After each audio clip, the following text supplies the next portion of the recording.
You got it. Yeah. With the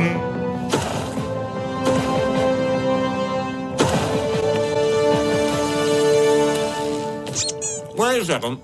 I thought we were going tubing.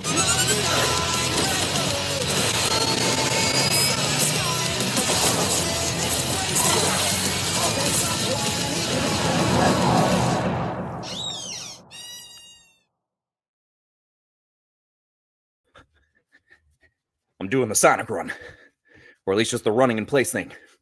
Y'all running? What are we running to? Come one, come all.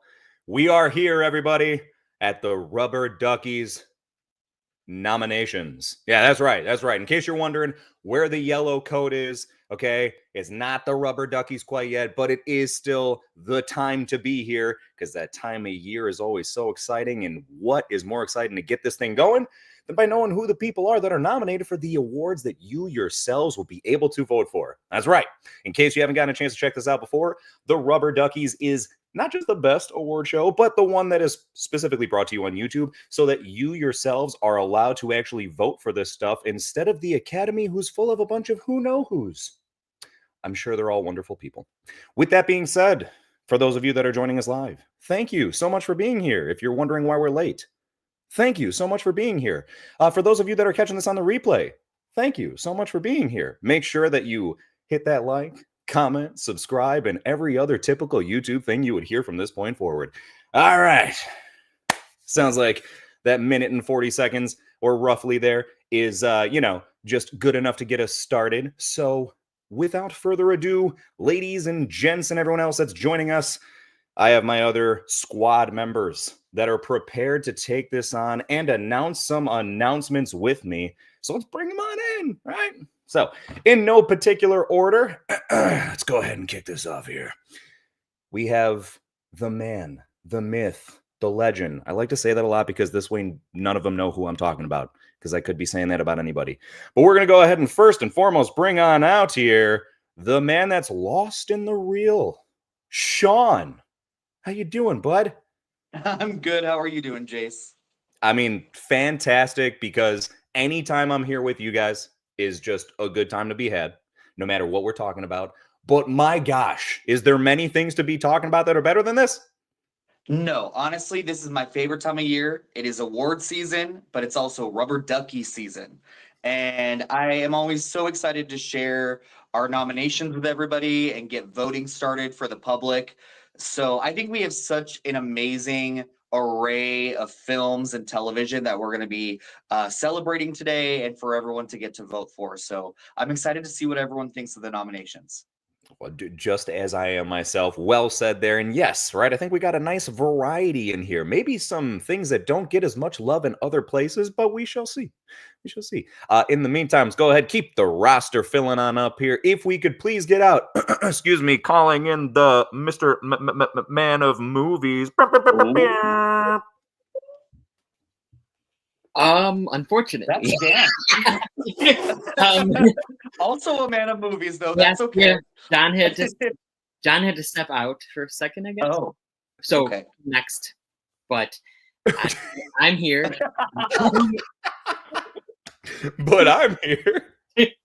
Well, you know what? We're glad that you're here, Dan, because Yes. you're going to be in here anyway. So, man, how you doing? I'm good. How are you? I'm a little unhappy because if my collar of my shirt was just a slight more V-necked, then it looks like we'd be close to twinning. What's up? Yeah. You also wearing like an olive green shirt right now? Yeah. What? Okay, you guys didn't get the 80s retro vibe? Come on now. I don't know. It's just great minds think alike, you know? Yeah. Well, so I guess just to play it safe, and because we'll let him do his thing here real quick, just to give a little bit more of a buffer zone. If we can have next up on the docket here, Mr. Anthony from Fever Dreamland Theater. Hey, what is up? What is up? Now wait, so if we're skipping John, am I Dan now? I don't understand. You could be. Do you? I mean, hold on. Tell me, what is 40X?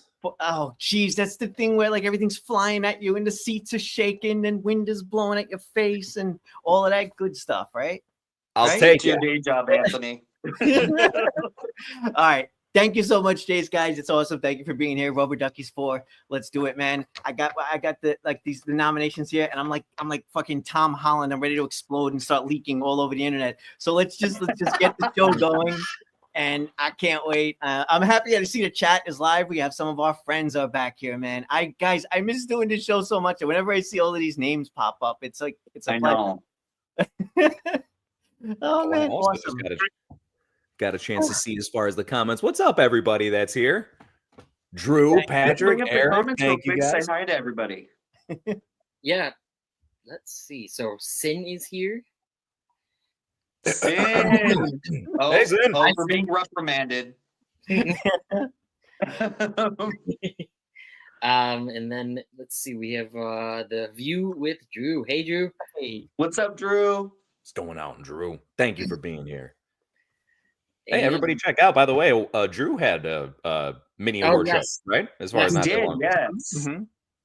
Yes, he did. How many nominations did Borderland get? The I'm answer is yes. yes. Take a break from the comments, and we'll call the Man of Movies in now. Hey. What? Man of movies, get your He's sweet here. old behind on in here. You know what they say, you always save the one with the worst connection problems for last. Oh, yeah. Ladies and gentlemen, I am so excited to be here with all of you for the 4th annual Rubber Duckies. We're 4 years in. Is it? That's crazy, man. That's crazy. And films are just as good and as bad. That's also crazy. I think actually they've upped the ante in both categories, right? I we've had, agree. You know, some even Yes. better, and then some where it's like you managed to be even worse somehow. Oh yeah, I definitely agree. I do want to mention 2 things. I couldn't find my ring light, which is why I'm so gloomy, right? For those of you watching. And I also wanted to say that I did some homework because now that we're 4 years in, we have some stats. And so I'll save this for the end. But there's a pretty good way that we could try and predict Best Picture this year and Best TV Show. But we'll save that for the end, guys. Okay. Ooh. Yep. I did my homework. Yeah. I did a little over exaggerated reaction of the yes stats, but jokes aside, I do find that to be pretty cool. You know, it is really nuts to think that, you know, that we're 4 years into this, as we've said a couple of times. You know, if this happens to be for your first one that you're joining along with us, thank you so much. Obviously, you got some homework that you can do prior to this in case you're curious as to what happened in years past. But what do you guys think? Should we start to go ahead and creep our way on into what has happened in this year? Yes. Oh yeah. Yes. Or I'm this so last- excited. Last year, technically, we got to say now. I'm still getting adjusted to that. 2024. That's what we're talking about. 2024. Movies of 2024. All right. So, everybody, let's jump on into the good old nominations, right? So, the people that are up to be voted by yourselves, Let's get it, baby. potential winners of Rubber Duckies for the 4th year. So, with the first category, we're going to go ahead. We're going to toss it on over to our man, Anthony. Let him display and talk about these nominations here for a quick moment. And the first category that we have up on the docket is Best Surprise of the Year. Yes, biggest surprise of the year for 2024. Here it is, guys. It's our first one. So first up, we have Hitman, and then we have The Penguin, Drawer number 2, Transformers 1, and of course, Wicked. That is our list of biggest surprises. So, guys, that's it. What do we think? What are we thinking? What are we thinking? The crowd's cheering, first of all. That's what they're A thinking. whole lot of surprises. You know what else everyone's thinking is, wait, I'm surprised by every one of those films. How did these guys know exactly what to put? I think the biggest surprise is that for the first year ever, we have a TV show in for biggest surprise. We Thank do. you very much. You stole the words from my mouth. That was a surprise to us as well. So, It was. Yeah, just I guess this is probably appropriate time to throw out there.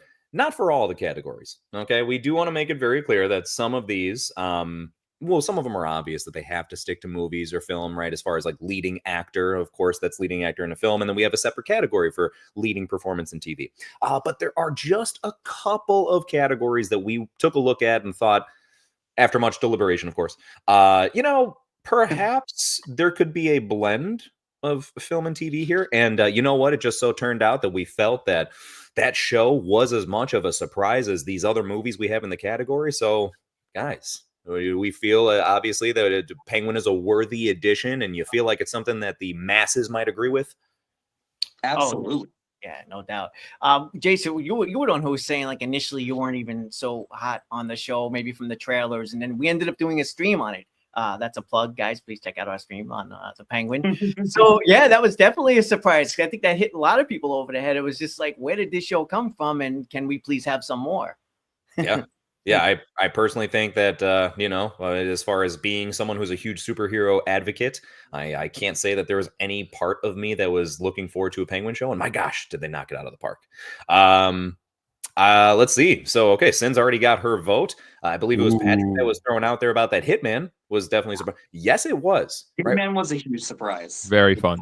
That was something I remember you guys recommending it to me. I hadn't even heard about it to the point where when you mentioned it, I was like, the video game adaptation? And no, it was a completely different thing. And if you haven't checked it out, well, I think you might just be surprised by it as well. Oh, and Eric loves the Penguin. Yes. Yeah. Hey, Eric, what's up? Very nice. Best thing of the year. Oh. Yeah, you're gonna. Well, at least it's better than Joker then. Drew also mentions that Transformers 1 was a huge surprise. Yes. Which it was, because the trailer didn't impress me either, man. That's understatement. I thought the trailer was trash. Yes. The movie was so good. Yeah, trailer was terrible. That was a ridiculous. I remember to the point where I felt a level of severe disappointment for a moment. So I'm a pretty big Transformers fan, right? Grew up with the old cartoon and everything like that, and I was really excited that there was finally going to be a movie that didn't have a human focus. And then to see the trailer as like what they displayed, I was like, nah, this isn't what I was asking for. I don't think anybody was. Agreed. Totally different than what the trailers made it seem to be. I love what Patrick is saying here. Juror number 2 was a surprise, and this is why, because juror number 2, Clint Eastwood also, I feel like, has made some like kind of shoddy films recently, and then WB like just drops it in like 30 theaters, and then all of a sudden, like, you watch the movie and you're like, this is one of Clint Eastwood's best films in a long time. So I don't know, there's some really good surprises this year. Yeah, but let's pour hundreds of millions of dollars into Joker 2. Or that. How many shots are we going to fire at Joker 2 tonight? Lots. Then he has one right here. Almost anything is better than Joker 2. Just thinking of that film gets me annoyed all over again. Don't you worry there, Sin. You'll see Joker 2 later. That's right. Yep. All right. Well, at least it might not be quite yet, okay, because it's not necessarily within the next category to be announced. However, to get into the next category that is announced, Man of Movies, if you could do us the greatest a favor and let us know what may be up for Hidden Gem. Ooh. For sure, Hidden Gem. The nominees are Daughters, Red Rooms, Stop Motion, Strange Darling, and What You Wish For. These are your nominees for Best Hidden Gem at the 4th Annual Rubber Duckies. All right. Nice. Yes, I mean, we'd feel, I feel obligated to do like a little golf clap, fancy clap. I love this category so much. I hope that everybody, if everyone hasn't seen a lot of those films, like I hope that they take the time before they vote to go check these movies out and just get to experience them, because there's a lot of special films on that list. Yes. Well said. That is a category that it's, it's understandable if anybody, even if you are a strong cinema fan like we are, that maybe you just haven't seen or maybe even heard of some of those movies. But that's kind of the purpose of that category, right? So shout out to Sean for always pushing so hard. I think it was just your idea in the first place, man. So I love you for that. Yeah. And Thank you. it's something that it really is a great way to make sure that there's certain things. So much comes out nowadays, so many films, so many shows. And it's nice to be able to sometimes like get a really good suggestion and not have to just funnel through the weeds yourself and hope that you've landed upon something. And yeah, there are some stuff in this category that really, really deserve to get some recognition that, you know, again, just kind of have flown under the radar up until now. Absolutely. Yeah, for sure. I think this is also a good point to bring up that whenever voting does officially open up, for those that immediately vote after, or for those on the rewatch, then vote, this is why we always have the option that you can edit your votes, because Mhm. of movies like Hidden Gem that maybe you didn't see. And because we nominated these 5, maybe you start to watch them. And maybe you said, oh, well, I thought this was my favorite, but now I'm going to watch these. And actually, that one's my favorite. Now I'm going to go back and edit my vote. So that's why we always leave editing open for you guys. And we also give you guys like pretty much a month to vote, but also to watch all of these movies and TV shows to make your best informed decision. Right, right. Yes. Absolutely. And, Sin said this, which I wanted to bring up actually. Is Better Man going to show up in it for a nomination? I know it's a late release, but doing that film deserves some love. It's so good. So Sean was It the is only one. really good. I know it was really good. Sean was the only one that was able to see it like a couple weeks ago. I just saw it last night, so it will not show up. But we did really like it. It does happen every year. Unfortunately, there's always that one film that ends up getting praise that it wasn't able to get in because nobody saw it. At least none of us Yeah. saw it. I remember last year. I did, but Right. Well, last year, like I really, really enjoyed The Zone of Interest, but that came out after nominations. You know what I mean? Mhm. So there's always that film that comes out late. Well, and sometimes, right, not everything's going to make the cut, even if it did come out within the year. I believe I saw a comment come through from a username I don't think I recognize. So thank you as far as for joining along with us. But saying that Thelma, right? So no Thelma, surprisingly. Yes, yeah. Yeah, thank you, EastVR. I you know, love that movie. If It you guys haven't seen Thelma, that movie is such a joy. June Squibb, yeah. and it's just perfect proof that, you know, really there's fairness to say there could be an honorable mention list for all of these categories, right? At Oh, the end yeah. of the day, when it comes down to nominations being chosen, please understand that it is not always an easy discussion had amongst us, you know, because there's sometimes just a lot of really good options for any given category. So, yeah, apologies. If anything, I always like, though, that when people feel that there's a strong enough choice that it's like, oh, that could have made that category, especially for one like Hidden Gem. That's great. So Yeah. good looking out. Good looking out. Well, should we stroll along? Yes, we should. Let's keep strolling. Next one up here. Hey, Sean, would you go ahead and be so kind as to let us know who's up for Best Supporting Actor? I would love to, Jace.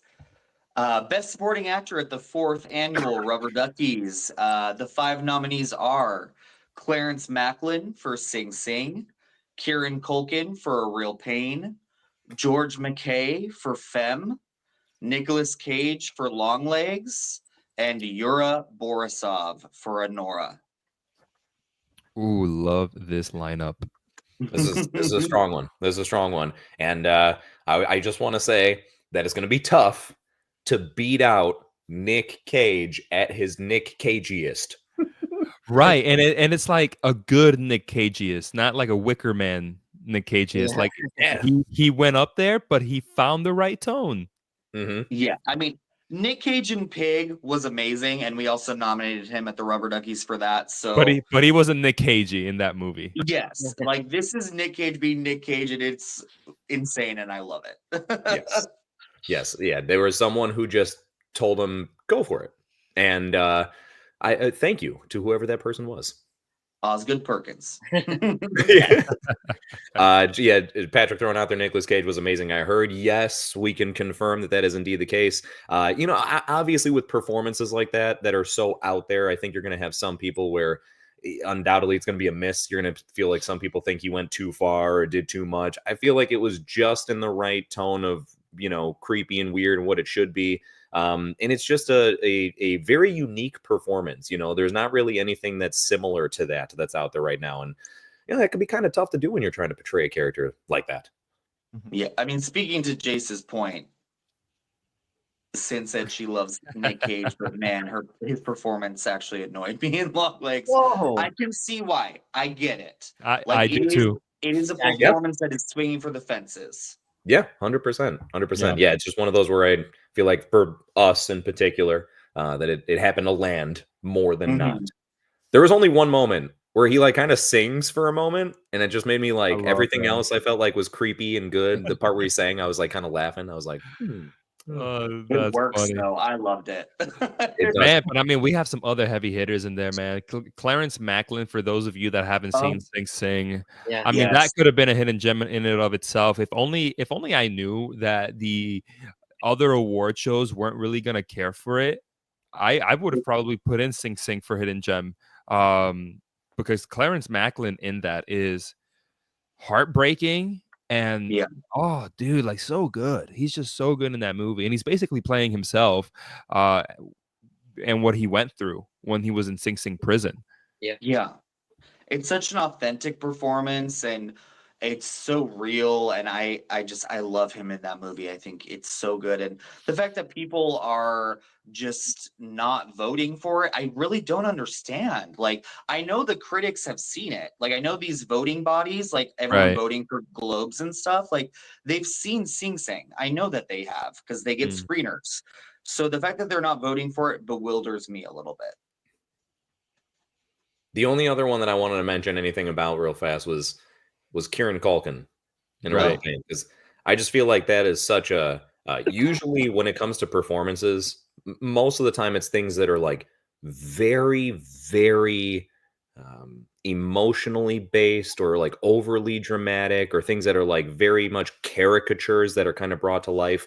And not that there's not plenty of just real relatable, like, yeah, I've seen someone like that type of performances, but this just falls so much more in that category, the latter, where I feel like everybody has at least met someone that is like Kieran Culkin's character in A Real Pain. And, love him, hate him, or anything in between. It's just like refreshing to see it portrayed so well on screen. It seems so genuine. If I didn't know any better, I would just think that was really him. You know what I mean?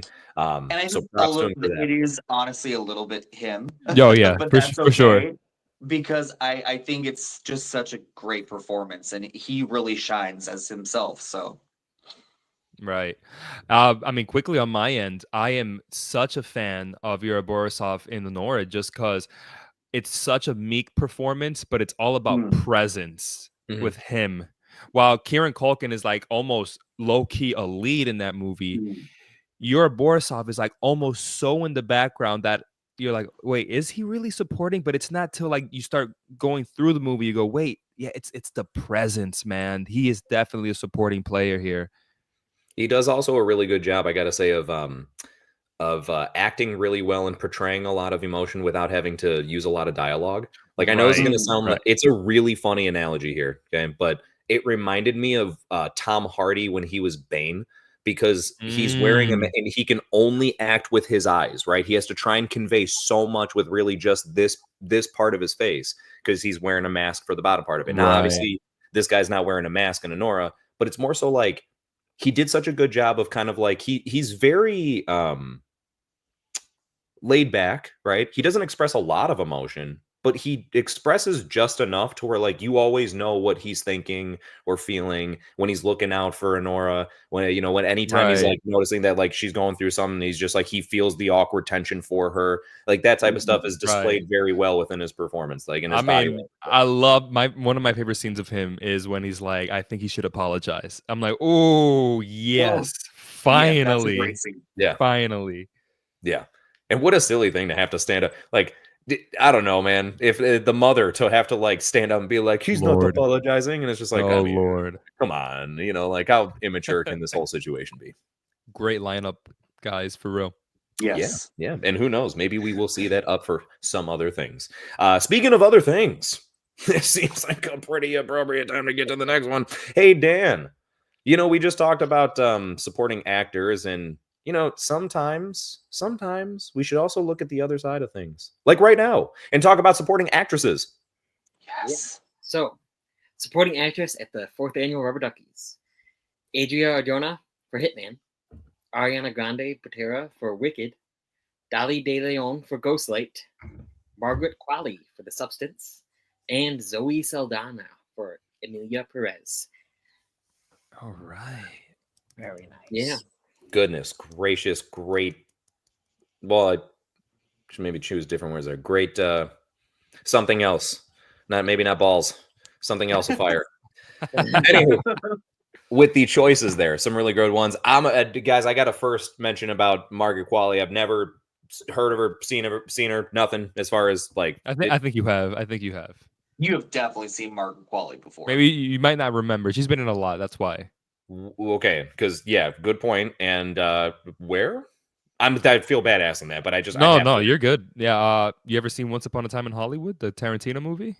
Oh, yeah. I am making my way around to it. Okay. Well, she wasn't that. Okay. Which part did she? I saw that, but I can't remember her in that. Which She was the hippie that was always with Brad Pitt.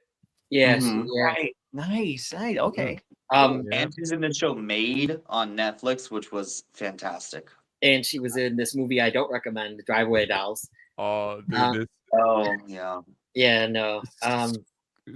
Sorry, real quick. There's a comment. Scripio Barbatus says, "Goodness gracious, great broads of fire." Oh, thank you. I like Nice that. save.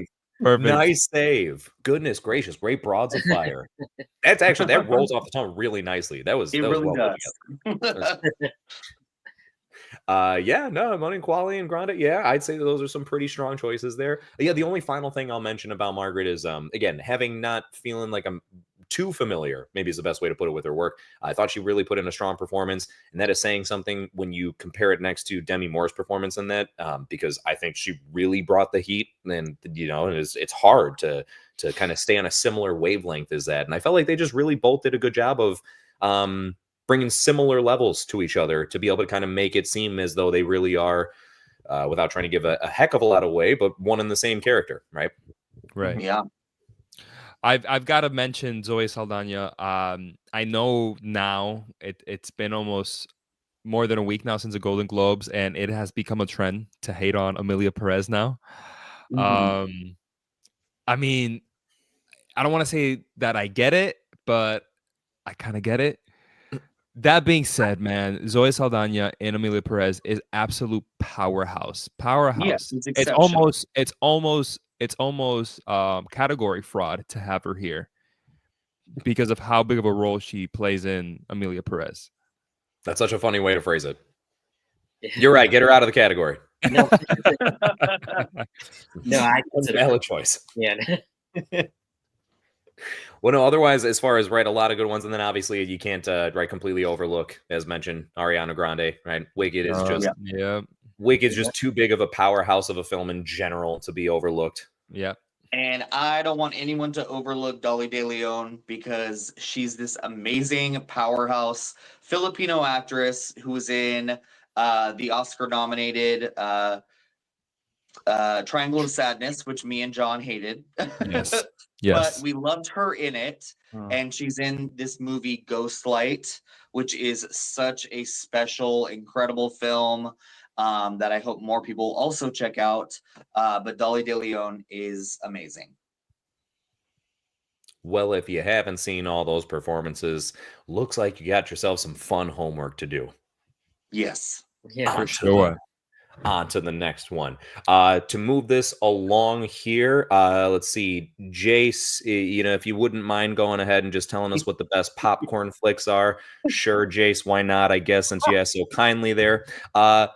Nominations for best popcorn flick for the 4th Annual Rubber Duckies are Carry On, Gladiator 2, Deadpool and Wolverine, Kingdom of the Planet of the Apes, and Sonic the Hedgehog 3. Ooh.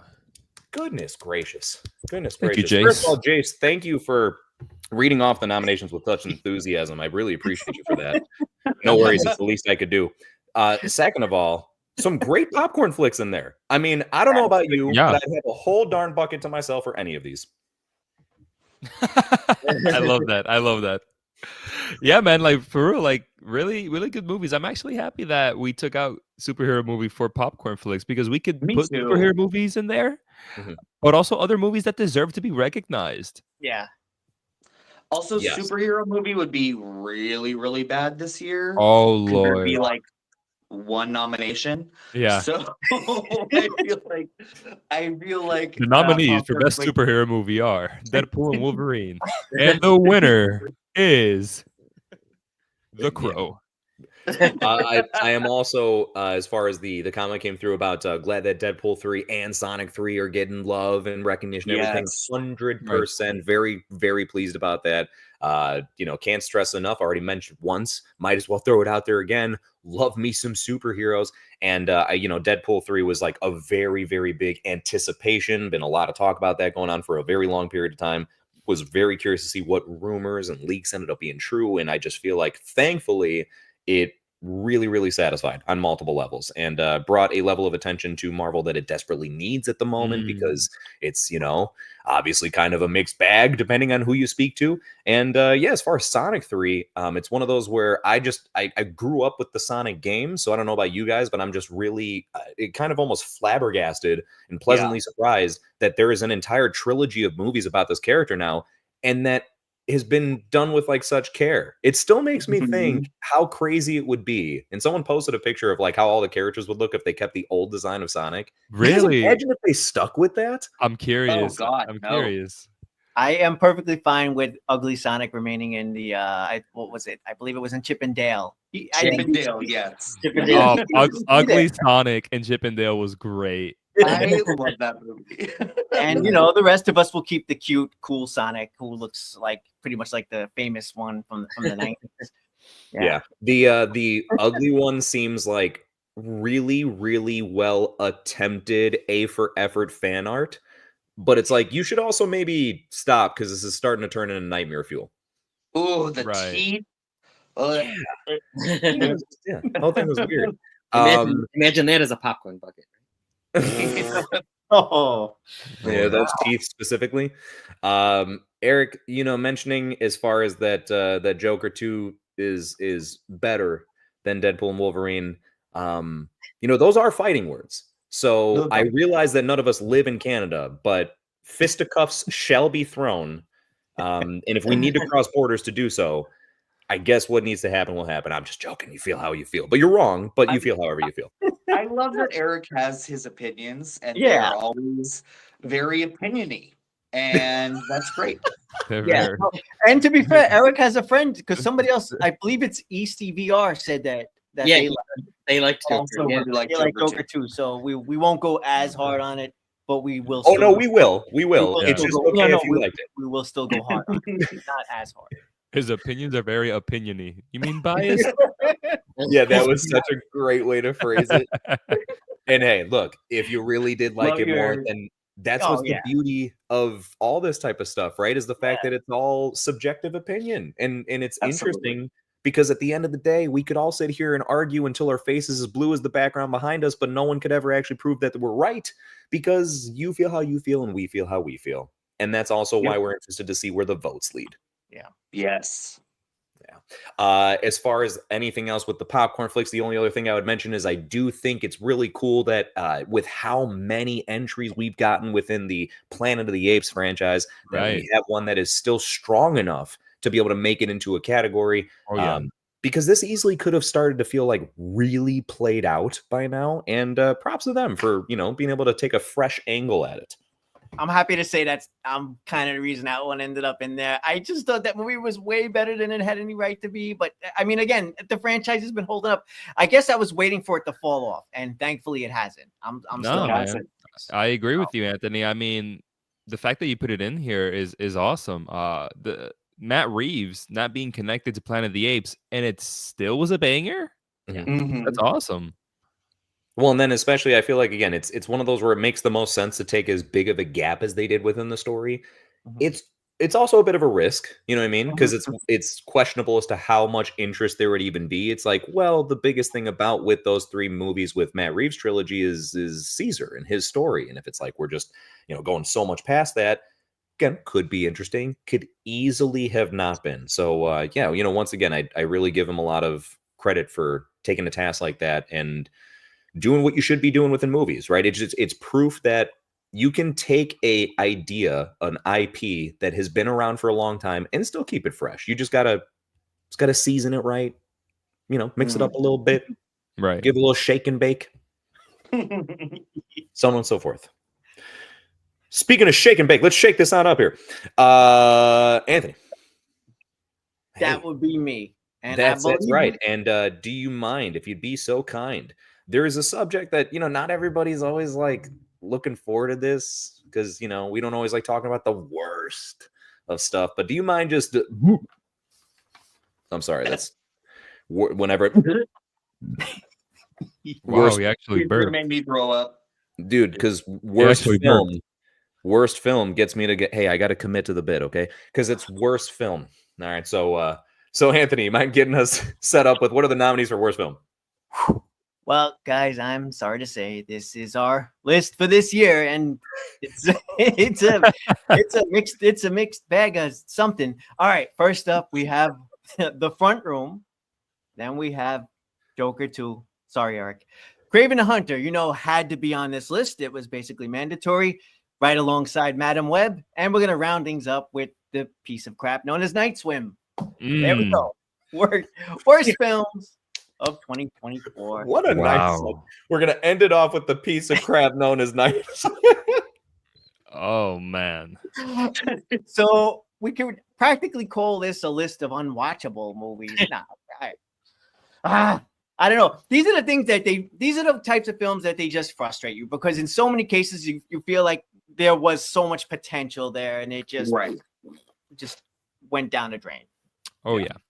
Yeah, and let's go ahead and just address the elephant in the room for some people because I think it's pretty clear, right? Like I don't think it's unfair. Even if you enjoyed the movie, I would hope that you at least can be open-minded enough to understand as to why, as far as why this would be in here. Again, if you did enjoy it, seriously, that's great, right? I mean, obviously, at the end of the day, when they make films, I'm sure the intention is for somebody out there to like it. So by all means, all the more to you, to each their own. With that being said, this was a very collective agreement that we felt, as Anthony hit the nail on the head, potential to be something really, really cool and just unfortunately missed on a lot of marks. If I may say for myself very briefly, I actually remember very distinctly being in watching Joker 2. And while I was in the theater, I forgot where it was, but it was about, I want to say like, if I'm speculating, 40-ish maybe minutes into the movie. And I remember there was a moment that happened where my girlfriend turned to me and she said, I don't really understand what everyone's complaining about. And I remember thinking to myself in that moment, I agree. Like I was like, am I really going to be one of those people that's going to have to try and convince the world of why this is actually a masterpiece? In other words, there is some good within that film, right? Please realize that just like with a lot of these movies, there might be good moments, maybe a good performance, maybe a scene that's really cool or fun. But at the end of the day, like as a collective story, movie, film, whatever you want to say here, it just didn't add up and amount to really what it could or should have been. And I think Joker 2 is a perfect example of that for this particular year. Oof. Yes, I hit the nail on the head. Great job. So I'm the only one that saw Borderlands, and I actually liked it. So that's why here. That is the only reason expected in Best Picture. So and then No Afraid. It was close. We haven't seen The Mousetrap. Argyle was horrible. Yeah. Argyle was close. I mean, we could have made it a top 10 if you wanted to, and we could put all of those movies in. Let's do a top 10. Right, and put all of those movies in. Hey, let's say something real quick. Aside from Venom, we have the Sony Marvel Universe of Spider-Man movies, or whatever they're called. Yeah, both of them. Yeah, they're in here. They're in here, guys. As they should be. That is true. Yes. And it's really funny how that was. I feel like if you were following the news at all, then you knew from the get-go that those were predicted to be complete bombs. And It's weird to see that come entirely to fruition. You know, it's just yeah. Yeah, and again, deservedly so. It's there's nothing to brag about with either of those films, and it is a big. What were you thinking, Sony? Side note, everyone, little trivial fact in case you didn't know this: like the dude who runs Sony stood out and was like, "Hey, you know why those movies didn't work? Because like." Reviewers just said bad things about them, and people just had weird opinions, and they're actually great movies. I don't know why people don't like these. And it was like a week later that he's like, there was notice of like, yeah, that dude's stepping down. And he's not. He's not You know why that movie didn't do good? Because people didn't like it. Yeah, man. Yeah. You know what that reminds me of? Why? That reminds me of. And Andy Muschietti recently just made a comment as like, you know why the Flash didn't work? Because from what I heard from people, the Flash is just not that popular of a character. Actually, not a lot of people care about. Oh no! Or when he tried to be like justify the CGI, he's like, actually, the CGI isn't bad. it's supposed to look like that. Do you not get the artistic intent? That is a joke. I'm sorry, I can't. Right. With the babies, no, that Oh should my never have gone to goodness. screen. Honestly, okay, look, I agree, right? Babies, so bad. You want to know what the biggest crime is with the CGI in that movie? The PlayStation 2 version of Henry Cavill that we saw in the time bubble thing. Come on, man. Somebody at Warner Brothers What about hates Henry Cavill. or completely CGI Nick Cage? That's another Nick one. Cage, that was bad. Let's just add the Flash in for this year. Even Yeah, though it was 2 just years for one ago. more year. Was And I that- bet was that and I last bet year? it would Let's win. do it. Well, it's I will say, you know, if it wasn't clear enough, some really horrid entries, and you know, when we were saying about like making it 10 entries, that is totally a possibility here because there really have been enough bad ones, obviously in years past too, but it's like this year they were just going for it. Like there was someone who was like, you know what, hold my beer, I bet you I can make one worse. Yeah, man. I'm gonna be honest. We haven't mentioned this, but I think we were feeling a lot of the repercussions of the actor strike back in 23. Yeah. Well said. Well said. I know Yeah. people, I think it's not even that long ago, but you probably have a lot of people that are already like, oh yeah, that happened. That's Mhm. right. It did. Mhm. And it Yeah. affected us last year for sure. Oh, Yeah, dude. well, Yes. it's weird to consider that, you know, people may think how, right? Stuff's coming out now and that happened before. It's like, well, because that's when they were making the stuff that's coming out Right. now. Mhm. You know, people usually don't always, and I can't blame everyone, but like connect the dots. Production takes some time, you know? You know, don't be surprised if this year we still feel kind of like the outer waves of the 23 actor strike. Maybe a little we bit, might, but I we definitely might. feel like we're gonna see a resurgence this year at least. I hope. Yeah. I got Fingers you, man. crossed. Fingers crossed. Well, let's see here, guys. I think that's enough of the whole getting us all sick, right? There's like a weird let's go back taste to in my mouth topics. now. I need a bit of a palate cleanser. And you know what just feels like a very nice palate cleanser? John, you know, I think you'd be the man for this if you could just go ahead and cleanse our palate with the best supporting TV performance. Ooh, I got you, man. The nominees for Best Supporting TV Performance for the 4th Annual Rubber Duckies are Kristen Milioti for The Penguin, Harrison Ford in Shrinking Season 2, Jessica Gunning in Baby Reindeer, Patty LuPone in Agatha All Along, and Tadanobu Asano for Shogun. Phenomenal pronunciation of that last one. I just went for it. And if that's not proof that that's just what you got to do, you know what I mean? Everybody in life, whether you are a movie fan or not, just that John just gave you the proof. Just go for it. That's Go it, baby. for it. You want to ask that person out that you like, just go for it. You want to try and make that dish you never made before, just go for it. You want to vote for the Rubber Duckies because you are an awesome person, That's just go it. for it. Just go for That should be our tagline. it. That's right. Just go for it. Life So lessons in movies. All we The have to Cinema do is Squad. let's just make an upside down Nike swoop and then just go for it. Oh Lord. Because like that stops all copyright stuff, right? I I guess. think so. Yeah, just flip it. At Is this it- point, oh, after being oh, on really? YouTube, we are clearly masters of avoiding copyright. Yes. Uh. Except when we're not. Ooh, we just got a notification that we got copyright. Thank you for joining along. Oh gosh. That 99 balloons in the intro. Damn it. Some praise here for Shogun, which I am glad to see. It is one of those where I missed out on the majority of it, but from the little bit that I have either seen / heard about, it has gotten nothing but praise as well. John, you are able to speak to this a little bit more, right? Oh yeah, I am. Because I feel like I'm the only one that saw Shogun. Hey, me, and everyone at the Emmys, all the Yeah. industry apparently. Listen, Shogun is a very, very, very smart TV show. It's very intelligent. I think I've mentioned this to you guys. Very unapologetically Japanese as well. It's not for the faint at heart. It's definitely methodically paced. But dude, if it isn't politically intriguing and suspenseful, and the characters all like you think they have a motive, but the really the motive they show their real face toward the end, and oh man, what a phenomenal show. Nice, man. Nice. Yeah. Also, in case you didn't catch it, if he was trying to say if you're stupid, don't watch it. But that is Right. really great as far as how smart. Just we don't get too many smart shows. Jokes aside, no, that's awesome, man. Very eloquently described. It already has piqued my interest, but everything that you said has just made me that much more intrigued, and I love that. Right, I love that there's still an area of the entertainment industry that's just so willing to go for it, which pun intended. Hey. I swear I didn't even mean to tie that back to what we were just talking about. But like still willing to just kind of do stuff and not be, dare I say, worried about like the perception of this, or are people going to think this? Let's just make a good story, right? And sometimes that story may involve things that ruffle some feathers or rub some people the wrong way, but it's a story.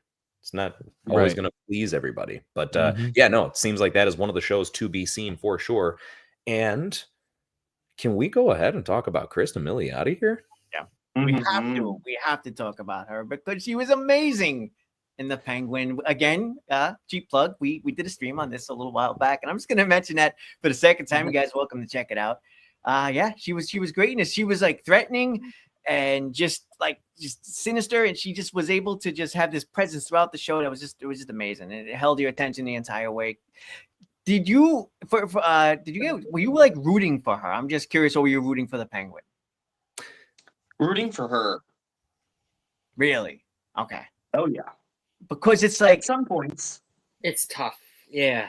But because like, they're both evil. yeah, it's one of those shows, yes. Yeah, and it's tougher because when they were working together for the brief time that they did, they were like a well-oiled machine. Like I felt yes. like they were just like yin and yang. You know what I mean? They went Mhm. together so well, and that's why I made it so much more compelling when they flipped them against each other the way that they did. And yeah, it's weird because like I feel like they did a great job of making it where even if you weren't rooting for her, like I think at the end of the day, I still was always like, come on, Penguin, you're evil, but I guess you're kind of my guy within the show. It was like I never at all felt like, yeah, that's right, get her, she deserves it. Yeah, you get it. It Right. was like you wanted to see the back and forth, and yeah, and it's just all a big credit to obviously the way that they wrote her character, but then my goodness, that performance, such subtle things. We talked about as far as Yura from Honora.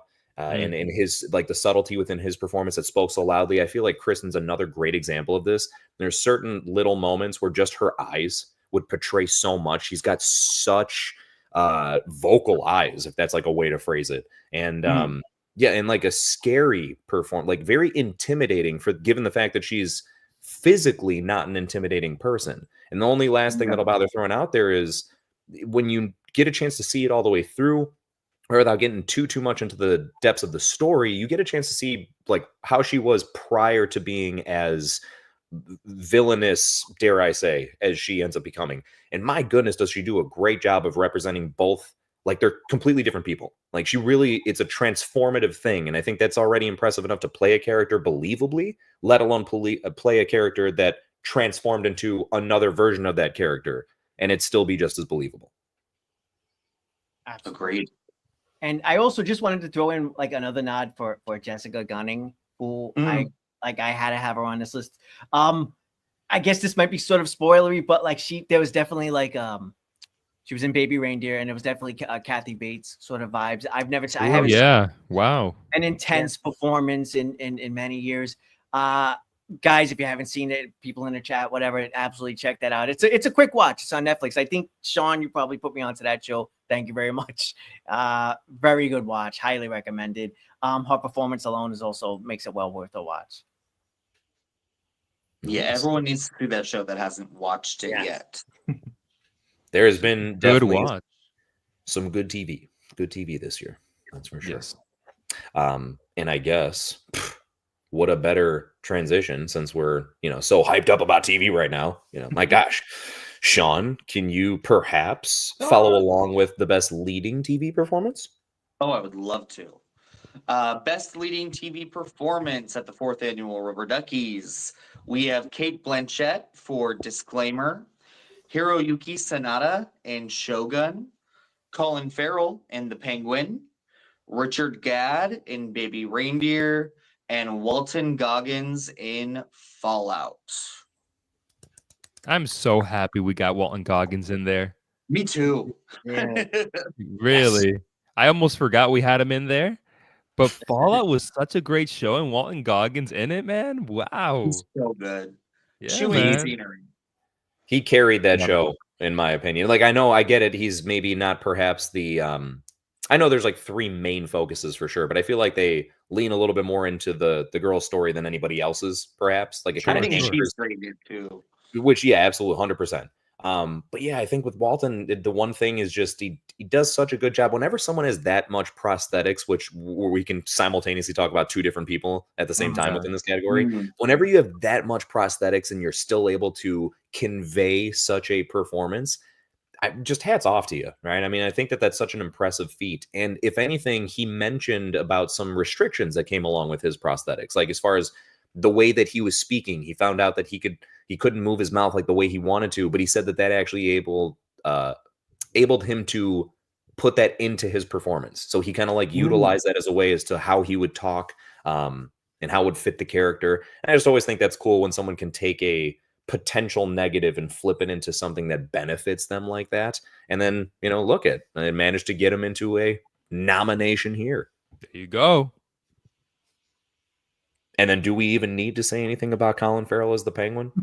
At the Golden Globes, he had a joke where he said something about like, well, I guess it's just a fat suit or something like that, and prosthetics. I mean, from here on out, because I mean that's what it is. Everybody absolutely loved him in that show, and I guess we'll get him in a Batman 2 eventually, some year. Eventually. Jesus Christ. Man, I'll go ahead and talk on Hiroyuki Sanada, because talk about an absolute mastermind of a character who was playing everybody on the chessboard. He played both sides, but you didn't even know it. That type of character, that type of evolution, a reveal toward the end that left me going, I need season 2. So he was like Love the him. Emperor Palpatine of Shogun, you say? Interesting. Palpatine is like pure evil, though. Well, I but would no, say- specifically from the point of he was running both sides behind the scenes. That Sure, something like that. okay, so he's Palpatine. He's Palpatine. Somehow Palpatine's return, and it's Hiroyuki Sanada. Dude, I swear, next season, if you hear him be like, he's gonna walk up to one of the ninjas. Wait, is there ninjas in the show? I'm sorry. Samurai.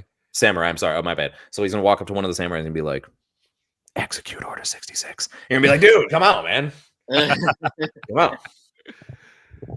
But some great leads that I think are some very transformative performances that strongly carry some already strong TV shows of anything. Of course, major props to the acting behind all this stuff, and then major props to the writing for these people to be able to go ahead and shine as well as they do. Yeah, Right. and Richard Gadd especially, he wrote, he was Yeah, so bro. honest. He was so honest about himself. He was playing himself. Yes. He was so honest, and he didn't let anything, he didn't When- light it, like he didn't light it up, like he didn't lighten what he did, and he was kind of a bad guy as well, so Right. he did that, yeah. He It's a didn't really let good point. himself off the hook. Yeah, He also was self-deprecating in his portrayal of himself, which is extremely hard to do, but I felt like it was so honest. And then, of course, he gets sued for it, but that's a different story. That's a shame. That's a shame. My wife But yeah, was so surprised when I told her at the end of the show that not only did he make the show, he's him. Yeah. She's like, what? It's so impressive. Yeah. Well, because it's like first he lives through the nightmare and then he relives the nightmare and shares it with the rest of us. Yeah. That's pretty yeah, that impressive. had to be. I really would like to see like whether it's a documentary or at least just like a behind the scenes thing. I'd love to just hear him break down his mindset of like, what was it like when you were setting this up and filming it? Like, did it Right. was it like the most bizarre case of deja vu you could possibly imagine? Like, did it draw up like, I don't know, memories on the spot? Like, did it almost like did you have to stop at any point because it was a little too real? Mm. Right. Because I'm sure some of it had to be. Of course. You know, that's what you're aiming Oh, for. Lord. But yeah, what a great point. Because obviously, what a perfect opportunity to be like, I'm going to paint myself in the perfect light. Everyone's going to think I'm a fucking hero. You know, never did anything bad here. But yeah, it's definitely somewhere. I'm sure that deep down, and it seems like he is smart enough about it, then you have to be able to realize like that wouldn't make a good show though. And at the end of the day, although this is a story and you're just trying to turn that story and adapt it into a show, you have to think about the story of the show. It's just how you got to. So with that, I'm sure he realized again, you know, like, hey, I got to be upfront about this. Otherwise, it's just not going to be as compelling of a story. And that's what I want this to be. Right. Well, as great of supporting performances and leading performances that we have, that doesn't exactly speak to the show as a whole. So this is where we're going to go ahead and throw it to Mr. Dan here. And Dan, can you please let us know what is up for Best TV Series of the Year? Yes. So the best television series at the 4th Annual Rubber Duckies. We have Baby Reindeer, Disclaimer, Fallout, Monsters, the Lyle and Eric Menendez story, The Penguin, Shogun, Shrinking Season 2, Squid Game 2, Skeleton Crew, and X-Men 97. Yes. Yay. What a lineup. Yes. Nice to see a bit of love for animation, huh? Yeah. Yes. I don't know about you guys, but like I'm totally fine with all the other things being in here. Of course, they're amazing shows. I just love the fact that a show that is such a big part of, I'm sure, not just mine, but a lot of your childhoods, that could all of a sudden be revived so well to the point where it's nominated for a Rubber Ducky of Best TV show. Yeah, brother. I mean, you say, oh, how we show a little bit of love to animation. No, brother, I'm showing a lot of love to animation this year because X-Men 97 is one of the best things I've seen this year. Nice. Well said. Well said. Yeah, exactly. Yeah. It's fair to say that you can just already say like, well, if it was best animated shows, that would be its own. But that's speaking volumes to, again, how good it is. It deserves to be up in the same discussion as live action shows, Right. because really when you look past just the animation, if you can manage to put that aspect of it to the side and you focus on actual storytelling, character development, character progression and all that type of stuff, it's kind of astonishing what they were able to pull off with that. Oh, dude, yeah. I don't know how they're going to top it with the second season, but this season was incredible. Especially since they lost Oda Mayo. Yeah, I know. You I know. So let's see how the stories look like from now. A lot of people are mentioning Squid Game too. Some people liking that it's here. Some people haven't even seen it yet, which I understand because it came out, I think, the last day of the year or something like that. I don't remember. But I understand why people haven't seen it. All that to say that while there is talk out there from others that may not like season 2, that is not me. And if I can speak for Sean, I know it's not Sean either. I loved season 2 of Squid Game. It is truly, in my opinion, not just because of how it ends, but the overall story and how it's like the Empire Strikes Back of Squid Game. Well said. Wow. What a comparison. Yeah. Wow. Is Palpatine in that as well? Yep. Hiroyuki Sanada is in it. Well, You and know then what? all of a sudden, You'll see them. Time to play game 66. No, he's player 66.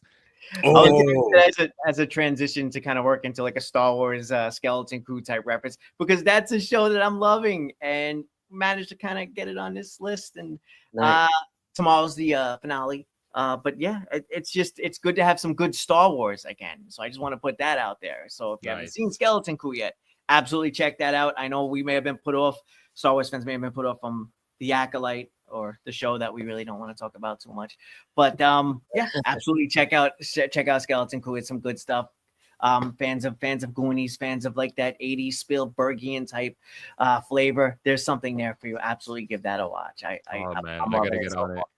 I think you'll like it, John. Once you guys get around, fully check it out and embrace it, I really do think you'll like it. At least I should say I hope you'll like it. Gotcha. Can anybody speak on The Boys season 4? Yes. Yeah, it's one of those where, so this goes right back to kind of a point that was made earlier of it's a shame that we can't squeeze even more in there. And this is where it's like we have to come to a compromise of some degree. To be fair, I don't think it was like a huge part of the discussion. I think we kind of felt like pretty good about the choices at hand there. But don't get me wrong, this is absolutely a perfect time to be like, look, if there was honorable mentions, then The Boys would definitely be there without a doubt. I like the most recent season myself. It was on my list. I ended up, it ended up getting nudged down along the way. Jace, you said it best. Yeah, man, it's tough. Yeah. You almost have like a million honorable mentions. Like I honestly would have had Agatha all along on here. I would have had Heartstopper, but yeah, you can't. I just love, Baby Reindeer so much. It's nice Every though. year it proves like there's so much good TV. Yeah. And like as much as like I was kind of disappointed in film this year, there was so much good TV. And like I agree with John on Squid Game, by the way. I think everyone needs to watch Squid Game season 2. Even though it ends on a giant cliffhanger, I don't care. It's such a good second season. It's the best way they could have done a second season of this show. Yeah, I agree. Me too. I'm with you, Sean. But I also want to bring up Shrinking because I know a lot of people don't have Apple TV, but they should get it because it has Silo and Disclaimer and Presumed Innocent and Severance and Bad Sister. Like such a good lineup of TV shows. But Shrinking is the best show on television right now. Hands down. It has Harrison Ford, Jason Segel. It is funny. It is heartbreaking. It is like one of those shows that you're literally going to cry in every episode, but also like laugh out loud. Like it's that great of a show. It's from the creators of Ted Lasso and Scrubs.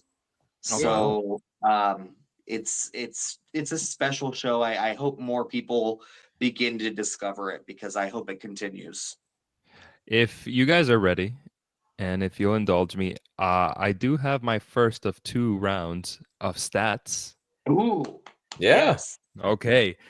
So the purpose of this is trying to predict what's going to win best TV series, right? Okay. That being said, since the beginning, I'm not going to count the first year because the first year Squid Game won best TV show with nothing else behind it because it was the only category for TV. It was just best TV show. So there's nothing to go off of that other than congratulations, Squid Game, for the first year. Yeah. Aside from that, every year since, including this year, we've had 3 categories. All right. So the first year, 2023, when we had multiple categories, House of the Dragon season 1 won best television show, right? Okay. House of the Dragon also had the most nominations alongside Better Call Saul, Handmaid's Tale, and that was it. House of the Dragon also had the most wins for TV with 2 wins. And then it ended up winning Best TV. Last year, The Bear won Best TV. The Bear was also the most nominated. The Bear also had the most wins. And it won Best TV. So if there is a through line here, is that you have to at least have 1 acting win. If you have 1 acting win, you will be winning Best TV show. Right? Well, then technically speaking, we can throw like because now there's the hidden gem category, or not hidden gem. I'm sorry, but Surprise. surprise. Yeah, best surprise. So I mean, Now, I have this year's as well, Jace. The most nominated TV show that we have this year is The Penguin with 4 nominations, including one that's outside of TV. That being said, that is the front runner to win best TV show for the Rubber Duckies right now. Is The Penguin. I like my these gosh. prognostics, but do not let this sway you. Oh, You please vote with do your not. heart, people. You vote with your heart. Exactly. You vote with your heart for the Penguin. No, the Penguin's great, but Oh, that's awesome. Hey, no, good. That is cool as far as to see is right how things have Yeah. pieced together before, and to see if history will repeat itself to Yeah. that extent and everything. So yeah, I mean, right? You never know, and I could see why because when it has so much love in so many different places, it's kind of on your brain the most. Right. you know what I find really interesting about your stats, though, John, is that The Bear, which won last year, and House of the Dragon, which won 2 years ago for Best TV Series, both had new seasons this year Goose and are egg. not even nominated. Here's a Yes. goose egg. Here's a goose egg. Yeah. So Which means that they both Penguin had a little season bit of 2 a is gonna rocky season. suck. yeah, Could Oh be. Lord. Listen, I actually didn't really care for The Bear season 3. I didn't care for it either. Yeah.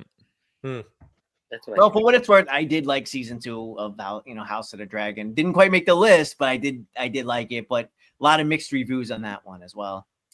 Yeah, it was a little too much of a walk in a circle.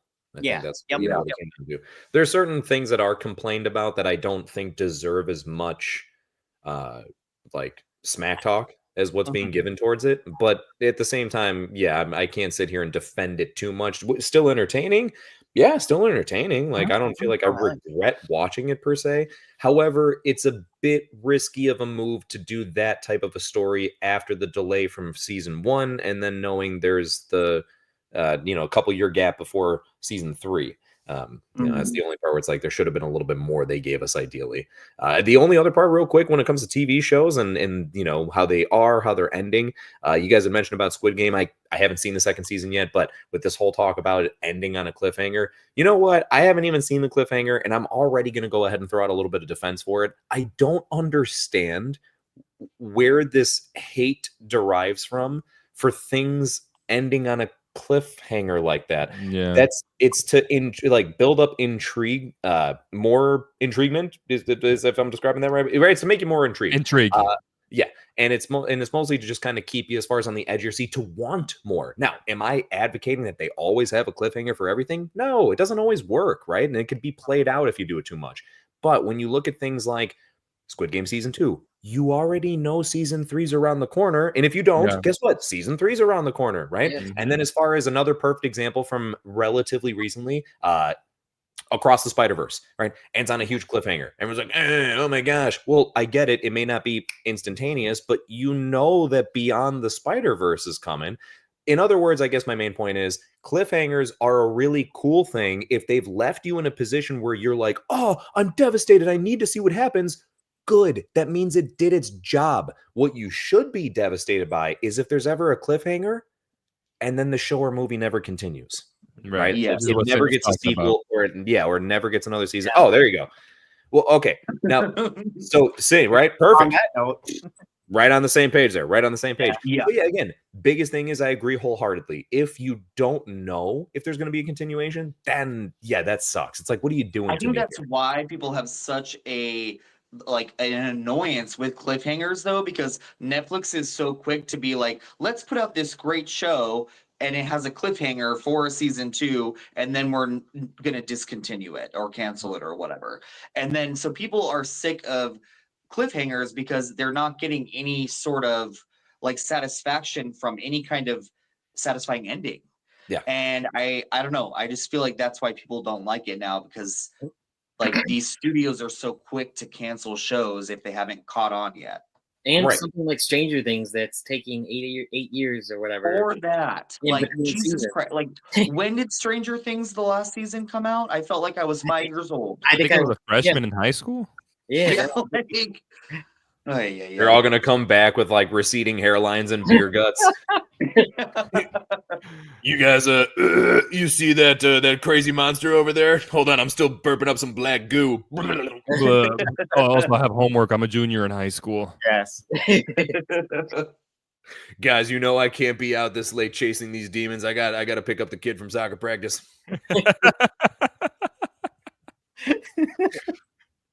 Oh gosh, that'll be a great season. Great way to end it. You know, It'd be interesting. Well, you know, although it may not be scary shows, there is something spooky to get into next. Yes. Ooh. Hey, Jace. Yeah, what's up? Can you maybe tell us what's up for best horror? Yeah, I really wish you'd stop bothering me. I'm kind of in the middle of hosting something, but sure, let's go for it. Nominees for best horror for this year's Rubber Duckies, folks, is Heretic, Late Night with the Devil, Longlegs, Nosferatu, and The Substance. Oh, what a year. What What a a year. I feel like I say it every year, but I think like this is like the best year for horror. I don't know. I'm sure I said that last year. Yes. I'm feeling it again Yes, this year. Anthony. I don't know. I am with you. You know what I saw the other day as I was working? Because I like to watch some of our old videos as I'm at work. The Halloween stream, the Halloween party from this past year, where I said this year was great in horror, and y'all disagreed. Hey, Maybe, And at it that, was. maybe at that time though, like again? there wasn't some out or something like that yet. I wonder what it was. Say that again, Sean. Wait, was that like a couple of months ago? Yeah, the one in October, the Halloween stream. Oh, really? Yeah, See, we collectively the more you look agreed. over the horror films from this year, man, like there were Fire. so many good ones. fire, bro. Yeah, I we like- just collectively agreed at that moment that we can't let John be right. So we all have to gaslight him Hey, into thinking that he's, I did win the trivia game that night, so and that was our spite. There you go. listen, Jays, I want to give you some credit here, but honestly, this would have been a great year, and maybe this is something we should implement whenever there's a really, really good year for a specific genre. But you said this is a year where we could have done 10 top 10 horror films. Yeah, there was legitimately that many good choices like this. That was gonna be the first thing I was gonna shout out right away from after saying the nominations was I can't get over how I think it may be fair to say that out of all of the categories, this was the one that we had to put the most on the chopping block. There was like Yeah. the most that was up there that it's like, oh my God, like this could be in there, that could easily be in there. I feel really confident about the ones that we landed on, and I think that that's a great set of nominations. I hope everybody in the audience agrees. But oh my gosh, you know, this is one where it'd be nice to be able to spew out a whole bunch of honorable mentions because they have just been on fire. I actually think, personally speaking, that there's been better horror movies this year than any other genre of stuff that's come out. Man, maybe, yeah. I have to think about it, but this doesn't There's sound also wrong. been some horrible, like Blumhouse has dropped some stinkers this year. Let's be real, but there's been so many good ones as well. Yeah, I put that up at the wrong time when he was talking about sinkers. But I'm the only one that liked I Saw the TV Go. So I haven't seen it yet. oh yes, I'm the only one that saw it. I hate it. Yeah, Almost made worse film. Almost. and I would have I loved just, that to happen. I with that director, I saw like me and Dan were one of the first people to see. Didn't you see it at Sundance, Dan? No, I saw it at theater. Oh no, Oh, okay. Their first film that they made. I never saw it. I um, didn't end up seeing it. The We're all going to the World's Fair, and I hated that movie. It was my least favorite film from that year, and I kind of feel the same way about I Saw the TV Glow. I feel bad. It's just not my. It just that director's what they're doing. I appreciate it. I see what they're doing, and I love it. But I cannot get behind the movies that they're making. So Yeah. that's just my opinion. and I love that. That's such a nice way to put it. I love everything they're doing. Just God, I hate it so much though. Stop. I just don't enjoy. we didn't like Terrifier 3 enough. Like it was good. It was good. What a way to start it, though. I mean, it's to be fair, you're not wrong, right? You're not wrong. Yeah, Terrifier, I think, one thing that could be agreed upon is it's like, as far as slashers go, it's like some top tier slasher stuff for sure. I just think that, when we're comparing it just as a movie, right? Like an overall film, not just strictly like where there are a lot of really brutal kills. That not in itself is what puts it up for best horror. It's like, was it a best, like, again, scary movie altogether? And at the end of the day, I think the Terrifier movies are more of like a really fun thrill ride as opposed to like a movie. And that's not to take anything away from it per se, but when you compare it to others that are in the category, I think that's the only reason why honorable mention. Yeah. I think we nominated it for best horror film for Terrifier 2. Yeah. So I love Terrifier 2. I think Terrifier 3, just in my opinion, was a step down storytelling wise. I still really enjoyed it, but compared to all these original films that we're celebrating right now, it just didn't really hit the mark. Yeah, like I would have put Oddity in, would be my next one that I would. Yeah. I also Smile too also was a tough one for me to give up on, but like the substance just had, I had to get the nod for me. But so yeah, just a great year for horror. Like when I look at the list, it feels like this is a lot of personal favorites for like between the five of us, right? But there's definitely some shared love, like Dan and I have Oddity, but yeah, we even between the two of us, we couldn't quite get it on a list.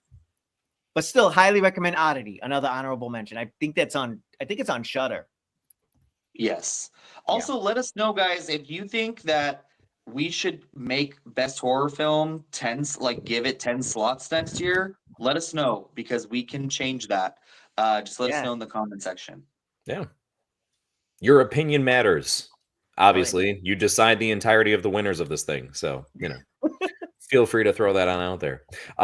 Let's see, as we move on to the next one up here, Anthony, it is back over to you. If you could do us the honors of telling us the nominations for Best Animated Film. Best Animated. All right, this is a fun one. And look at all of these fun picks that we have here.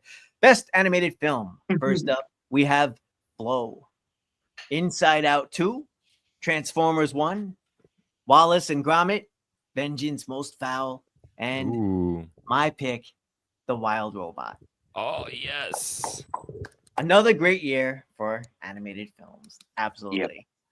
I think that for most people, if you were to say, would you guess that Wallace and Gromit would be on here? I feel like a lot of people may guess there's not even a Wallace and Gromit movie that came out this year, was there? But I say that to just be aware. But yeah, I say that as like a cool. Obviously, yes, Jace. No, I just say it more so as a jokingly, being very facetious, but like as a pleasant surprise because that's a franchise that's been around for like how long has it been around for now? Since the 80s. Yeah. Right. So that's what I mean. Is like how cool that after being around for so long, coming out with another film. At least I didn't personally hear much about it prior to it coming out. So I thought it was cool that it not just was able to come out, keep that IP going, but then also apparently then be good enough to be thrown to this category. Nice. I love Wallace and Gromit, and I thought this movie for me was like a return to form for Aardman Studios. I think The Last Chicken Run was kind of and I don't know. They've had some like not as great films, but this one was really special. I liked it.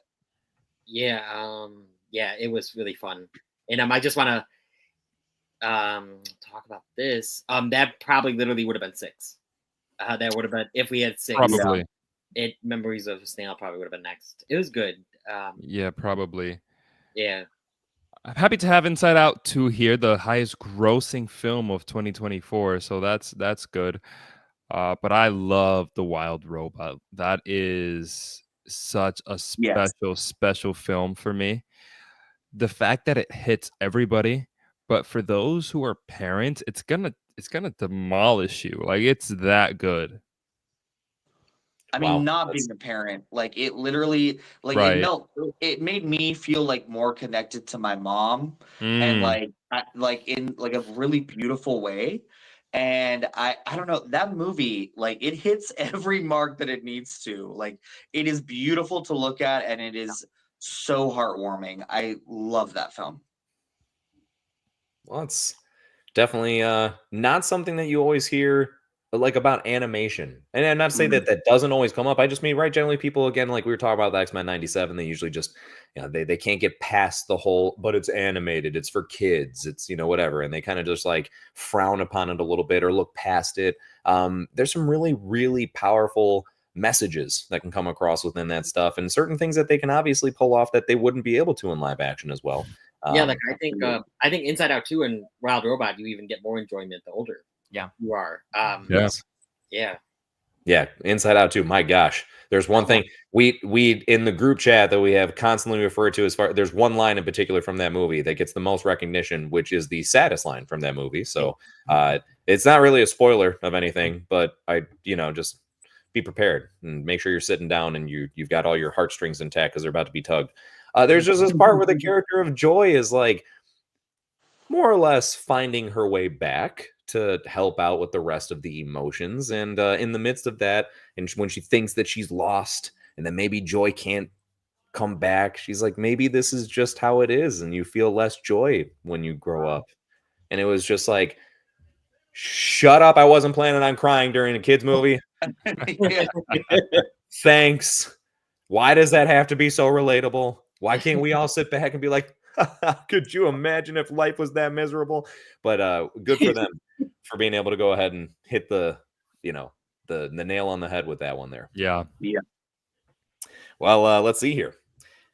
Within animation and even live action sometimes, we tend to always notice certain things from characters the most because perhaps of how they vocalize that stuff. Which I dare I say is the best transition I've had of the evening to get us into the best vocal performance. Jonathan, would you mind telling us what's up for best vocal performance? Yes, sir. Mr. Vocal Performance himself. The nominees for the new category that you guys voted for, Best Vocal Performance for the 4th Annual Rubber Duckies, are Orenzi Keene for Tuesday, Kevin Durant for Kingdom of the Planet of the Apes, Lupita Nyong'o for The Wild Robot, Matthew Watterson for X-Men 97, and Maya Hawke for Inside Out 2.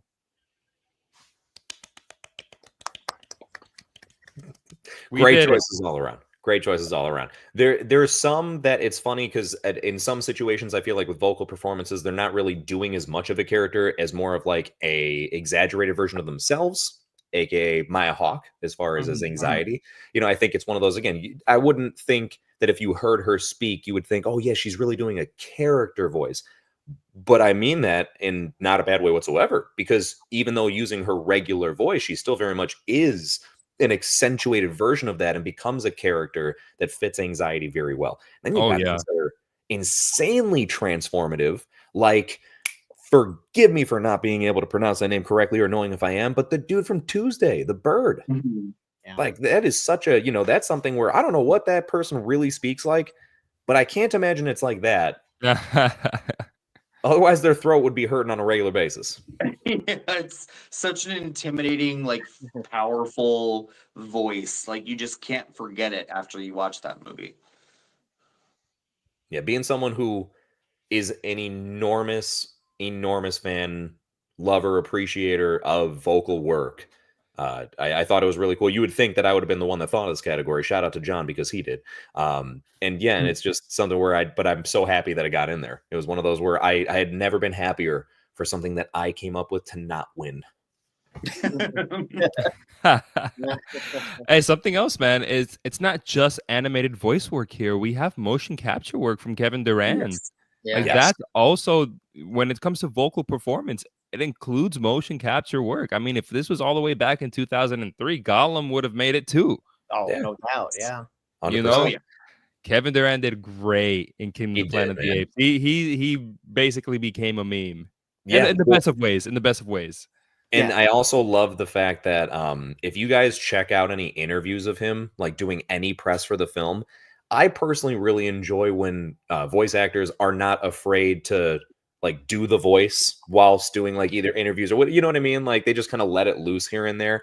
And you could tell he was like excited to do it all the time because he would just snap into it from time to time. And yeah, it's just really entertaining, and I think it's a great voice. So I'm glad he used it as much as he could. Yeah, Mhm.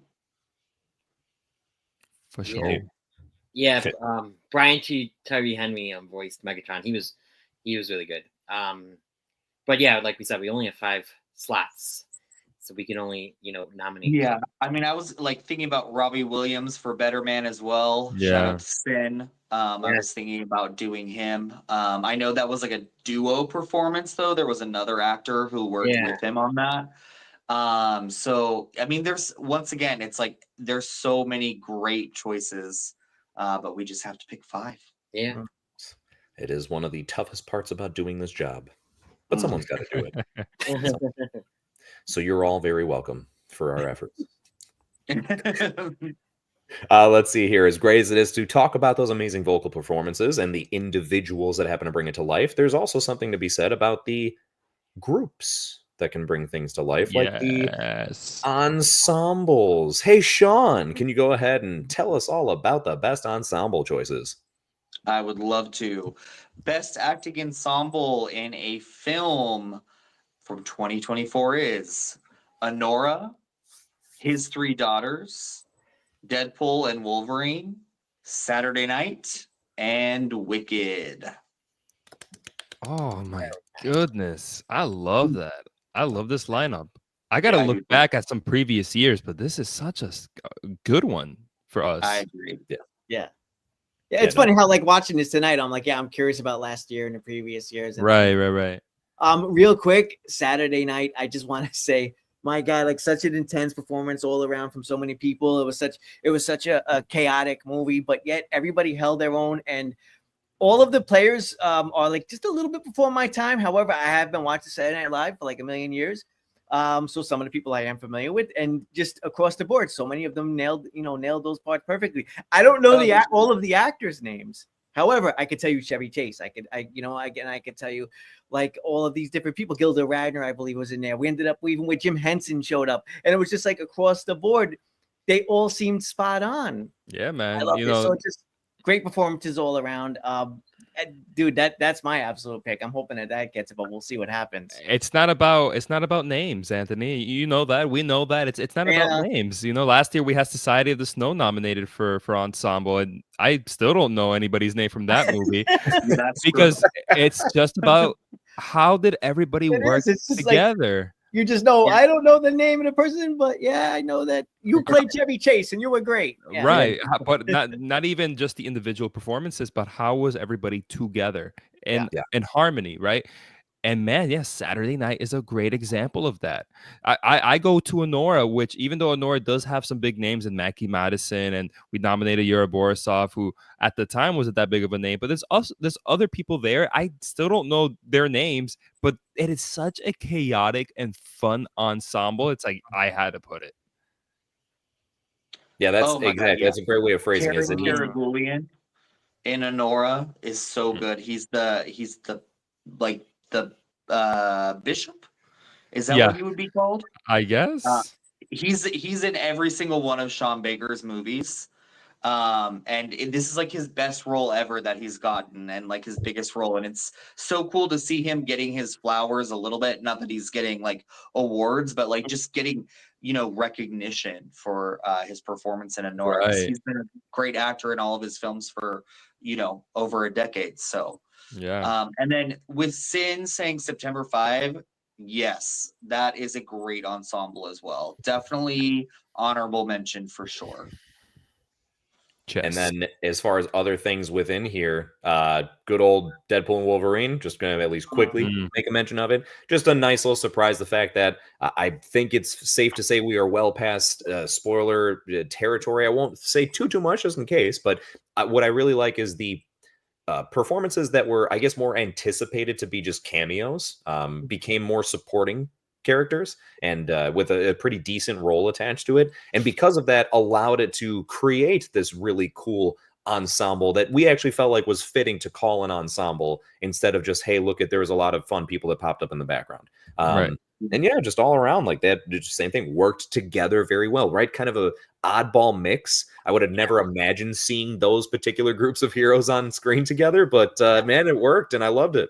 It was a bit of like an outcast feeling, like for pretty much all of them across the board. Like these people from franchises that are gone, and maybe some of them were B characters, yet they all work so well, and within this framework of the movie. I loved it, and it was great that we finally got a decent Gambit on screen. All right, Oh Spoilers, yeah. spoilers, spoilers. spoilers from 9 months ago. No, and not just that. How cool is it to the fact of, I know it's like kind of not talked about so much, but you don't know what's happening in the background. But right, it caused like so much buzz that it got to the point where people are like, "Yo, bring him in as Gambit." Like, for all we know, we might actually see more of him as Gambit in the future. To what degree, we have no idea. If at all, we have no idea. But the fact that it's even like spoken about because it created that much of a pop, is I just think really cool.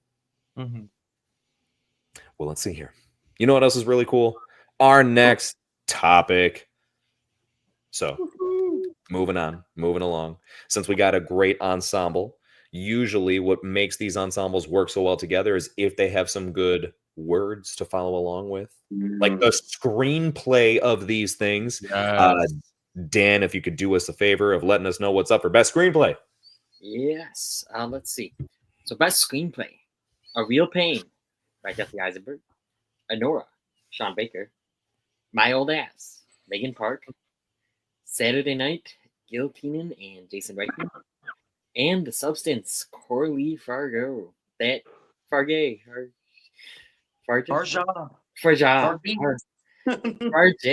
Yeah. All right. And those are the nominees for best screenplay at the 4th Annual Rubber Duckies. Love It's it. actually Fargeet. Solid list. Fargeet. Yeah. Someone feel free to phonetically spell that in the comments for us. That'd be great. Yes, please do. And sorry in advance. You directed a great movie. If you're watching this, Yes. which, Yeah. my Wrote gosh, and if you are, directed a great movie. Let's Yeah. be real. yes. Wrote a good movie. And yes, I said directed, I believe.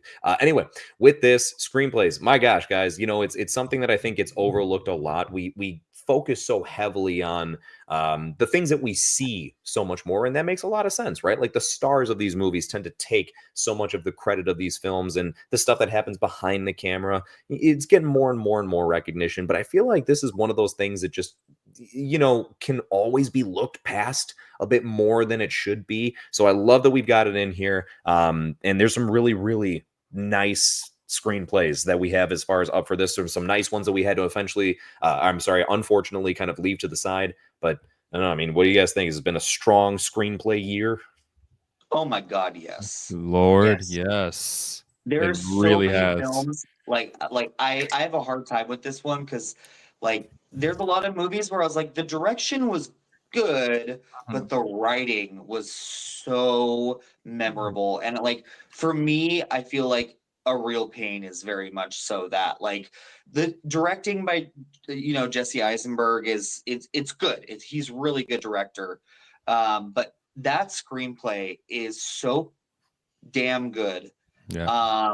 And it does so many surprising things with its two main characters, but also My Old Ass and Megan Park, like two incredible original screenplays back to back with this and then The Fallout. Like, I mean, she's killing it, and I can't wait to see what she does next. But I hope people watch My Old Ass. I know that's another kind of movie that not a lot of people have heard of. Schofield, yes. And yeah. even though it didn't make it into the film, he was in the rainforest with my, I don't know. He was in the rainforest when my mother died researching spiders. Yeah, right before she died. Right before she died researching spiders. Yeah. Oh, this is the best one. The best thing about the future? It hasn't happened yet. That's Yeah, perfect. or- Perfect. Or Craven, Ariana DeBose is like, then she passed away shortly after, and I haven't seen her since. They just want to keep the rights to Spider-Man, bro. That's it. No, That's all they so want. favorite. That's all they want. Because they knew some dweeb on YouTube was going to pick it apart and be like, so why hasn't she seen her since? Lord. Tarantino could never. Well said. Well said. Yeah. He could only imagine. And Yeah, I'm sure. I hope Ariana DeBose gets better scripts this year. Please. I mean, Love Hurts looks promising because she's literally 3 of her movies that she's in are in my bottom 15. Yeah, she picks terrible movies. Yeah, Like someone needs to fire her agent. She just won an Oscar. Yeah. Like she's an incredible actress. Like, oh God. She like is pulling a Halle Berry almost. Yeah. Where Halle Berry just started a bunch of like really bad movies after she won her Oscar. Like, oof. Maybe they're obligated to do that. It's part of the contract. They're like, look, we'll give you the Oscar if you just star in a bunch of crap for a few years after this. We can't have you winning too many Oscars right after another. All right, just take it easy. Take it easy. Let's see here. If we keep this momentum going, guys, what do you say we get on over to Best Director? So Jace. That's right. It's on myself. Oh my gosh, the very first one. Whew. What do we decide on, Coralie? Where did we land on that? Coralie Farge. Farge? I don't know. God, that one's hard. Coralie Farge. What John said for the substance. Denis Villeneuve. It's amazing how I have an easier time saying that name. For Dune Part 2. Wow, this is just, we are on a roll here. Luca Guadagnino.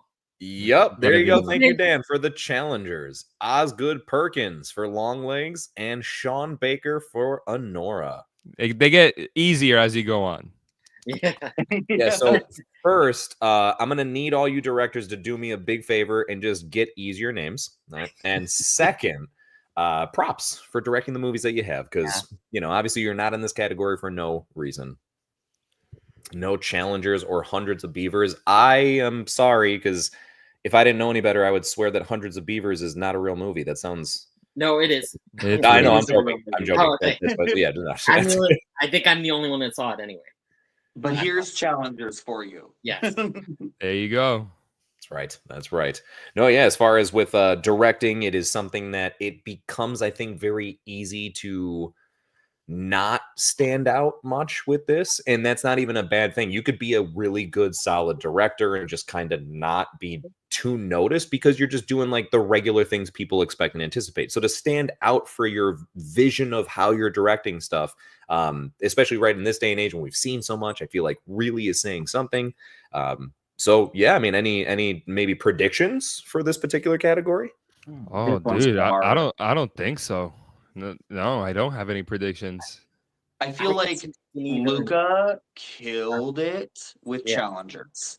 And that movie is so, I mean, Patrick just said Challengers was dynamic and very fun. Like, that movie could have been, like, kind of bland, but the way he directs that movie, it's so alive. Yeah. And the soundtrack and, like, the camera angles and everything that he, like, it's an incredible movie.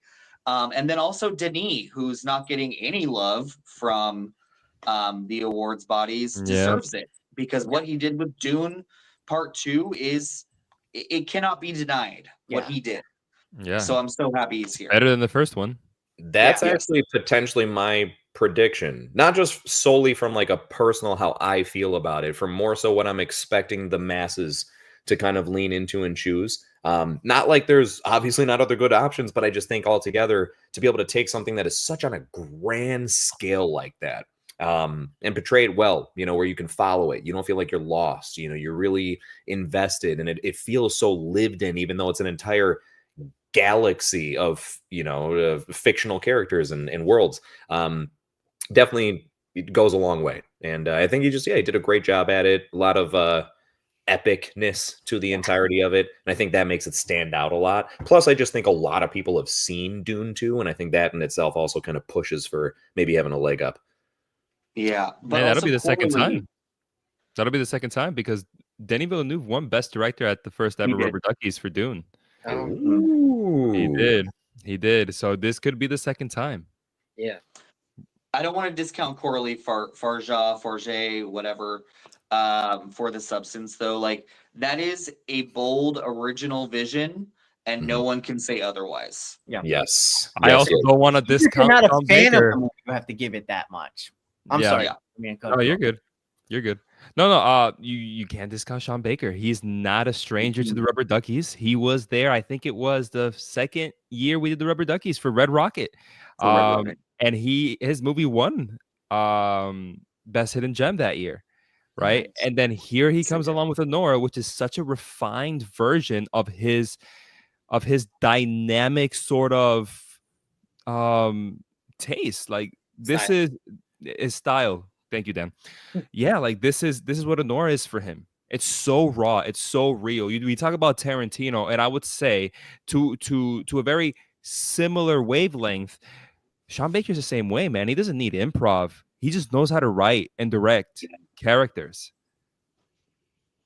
And that's all I you need. completely agree. And I mean, he's one of my favorite filmmakers. I did a ranking of all of his movies on my channel. I love him. I think that he has such a fresh voice in Hollywood when so many people are kind of like, oh, let me make a Jurassic World movie or a Marvel movie or this or that, which I mean, it's a paycheck. Do what you want to do. But like Sean Baker, like always is unapologetically himself.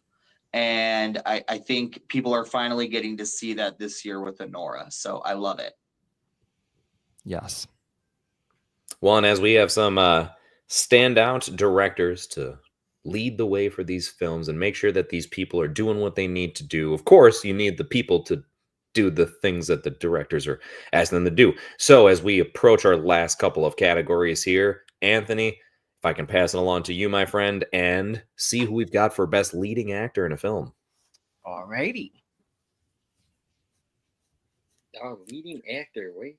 There we are. There we go. Best leading actor. All right. And wow, would you take a look at this list? First up, we have Adrian Brody for The Brutalist, Coleman Domingo for Sing Sing, Kyle Gallner from Strange Darling, Nathan Stewart Jarrett from Femme, and Timothy Chalamet for Dune Part 2. Yay. What an amazing. Very nice. I will just start off, but I'll just say real quick, Kyle Gallner is my pick. I absolutely love this dude's performance. Maybe there's like a little bit of a recency bias kind of going on with me, but I thought he was amazing in Strange Darling. I can't really say too much about that movie. Those who have seen it will know why, but I will just say he's wonderful in that. Just another very intense performance in a very intense film. That's all I'll say about it. Check it out if you haven't seen it yet. Yeah. Very intense indeed. Yes. I will say this, as unfair as I am going to sound, and I understand I'm going to sound so unfair right now, but if any of y'all saw The Brutalist or see it before Rubber Duckies Night, Adrian Brody is the best performance in that 5 lineup. Just saying. And I know it's unfair, right? Because it's all opinions. But I honestly believe that if you guys saw The Brutalist, whatever you think about the movie, whatever, right? We can talk about the movie. Performance-wise, Adrian Brody's the best performance from a male last year. Yeah.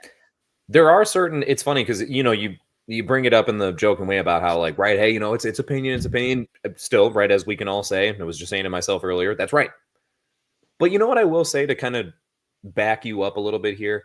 Sure. I think that sometimes there are objective things within the subjective. In other words, I think you may have not preferred his performance the most. You may not, enjoy the performance overall per se, but I think that it could still be like agreed upon of like, but that is the most standout performance. Right, right. There's a lot of shows, movies, whatever, of like, you could still just kind of agree of like, all right, look, wasn't my cup of tea, but that dude just went for it. I feel like that should be our new thing now. Is that like our new thing? We need to create a graphic, and every time we say it, just went for it, goes across the screen. Let's just do the tagline. That's this year's Rubber Duckies tagline. 4th annual Rubber Duckies. Go for it. Just go for it. Yes. What a switch. I love it. But yeah, there's that was the whole point. I wasn't really trying to say much of That's anything. very well said, man. Very well said. Yeah, all right. Any other thoughts, particularly about the leading actors? I would love to shout out Nathan Stewart Jarrett in Femme. I know this is probably a film that not a lot of people have seen, But we have Best Supporting Actor, Best Actor as well. This is definitely kind of like Strange Darling. Like it's like a two-hander with two incredible performances in the middle of it. And Nathan Stewart Jarrett, what his character goes through in that film is insane. And just seeing the progression of his character throughout it is heartbreaking and transformative. And I mean, it's such a good film. So I hope people check it out. I really do. Yeah, I was gonna say, I know you were really fighting for it for a few categories when it came to Yeah. the nomination. So yeah, it's definitely something where at times like that, I feel bad that I had not gotten around to it. So It's okay. We have time before Just- voting ends.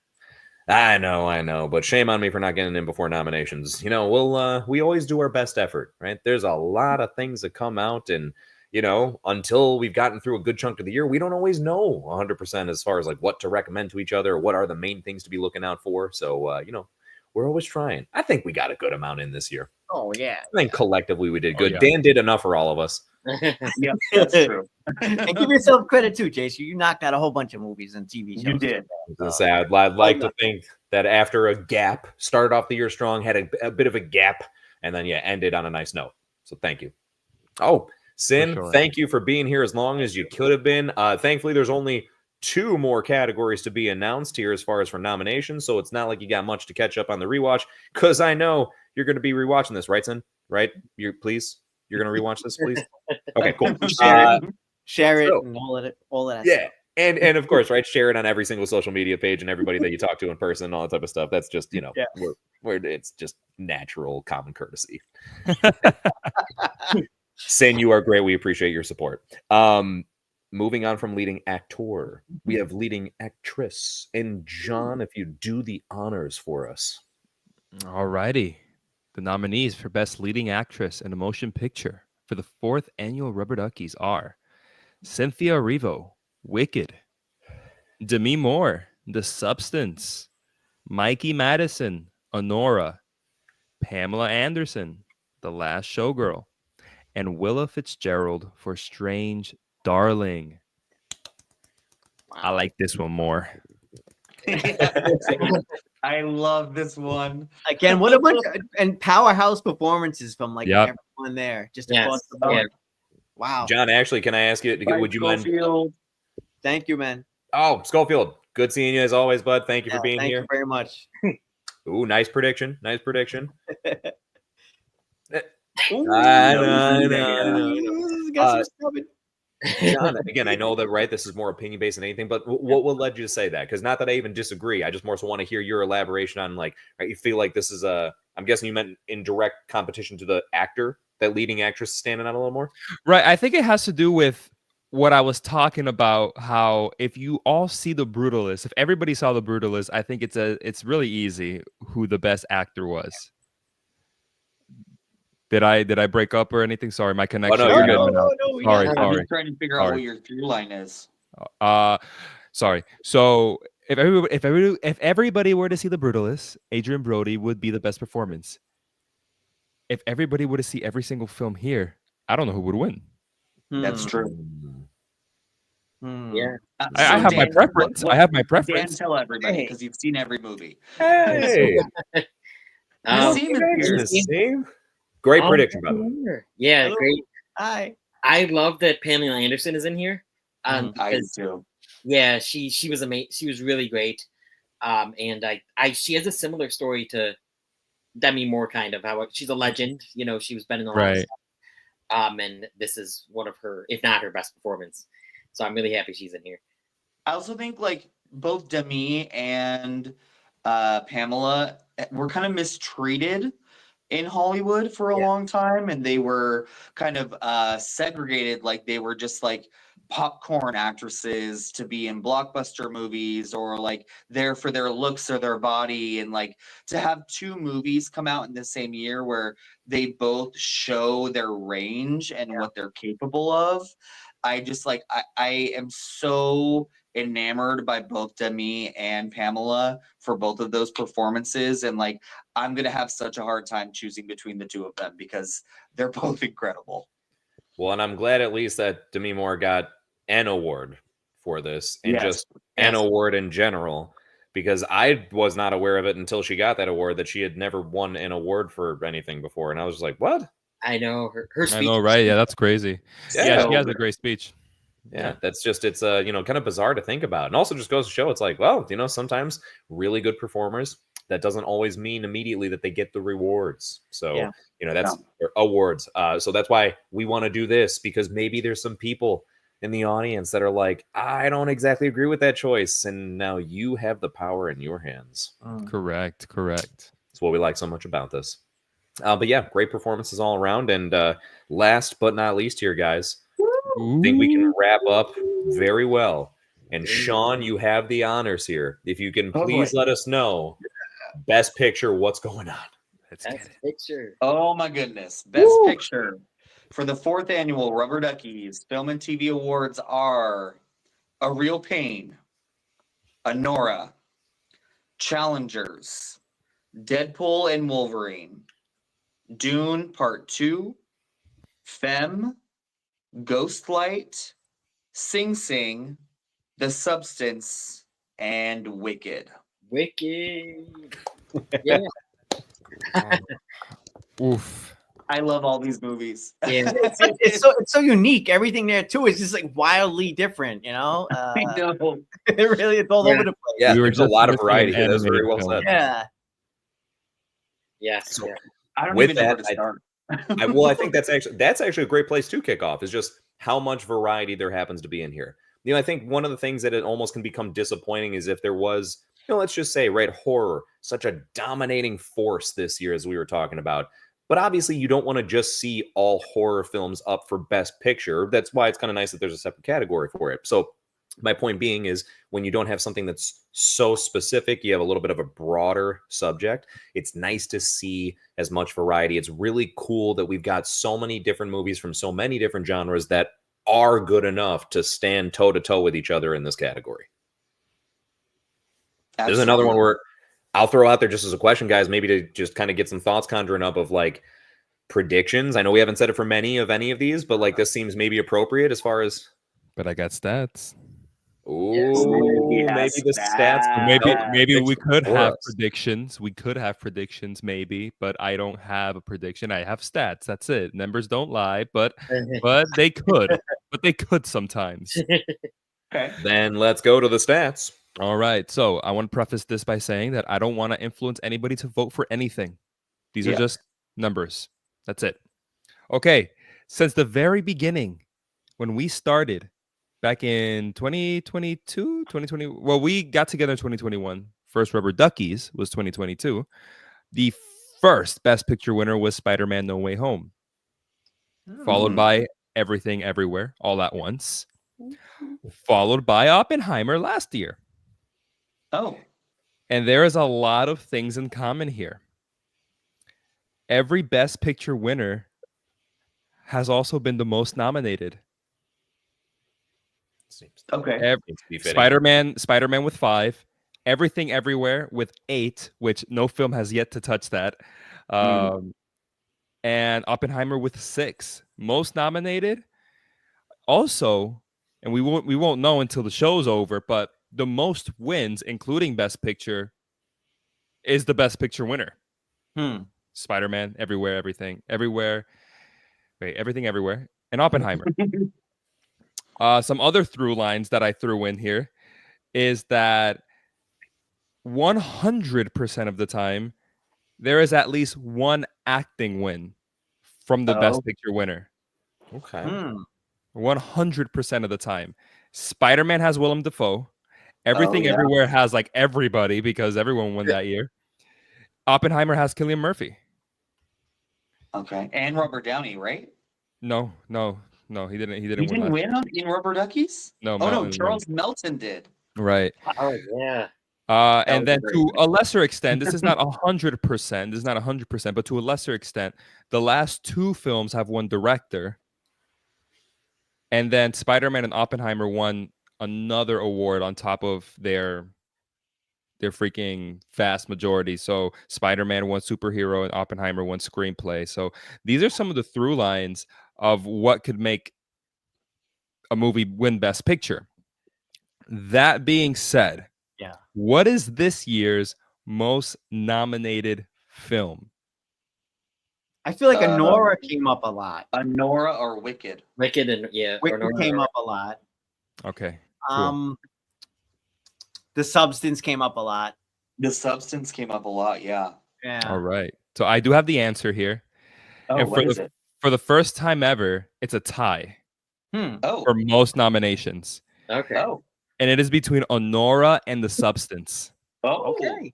Oh, Great wow. choices. Yeah. So if 100% of the time the most nominated film wins Best Picture, it's pretty interesting that this is the first year with a tie. Because if that's the case, let's just say that's the case for this year. It's between Honora and The Substance. Okay. I could see both of them winning. Yeah. I could see Wicked and Doom Part 2 being in there too. I can also agree with that. Yeah. Where was Wicked? Oh, I like those stats, John. Yeah, thank you, John, for doing those. Of course, Yeah. of course. Wicked Yeah, had thank you. 5. Wicked had 5. So Honora and The Substance lead with 6 each. Okay. So Wicked's close. Wicked was close. Wicked was at 5. Okay. So yeah, Deadpool and Wolverine, not as much as what I expected. Deadpool and Wolverine. In what terms of got 3? in terms of nominations. Chase, did you hear anything?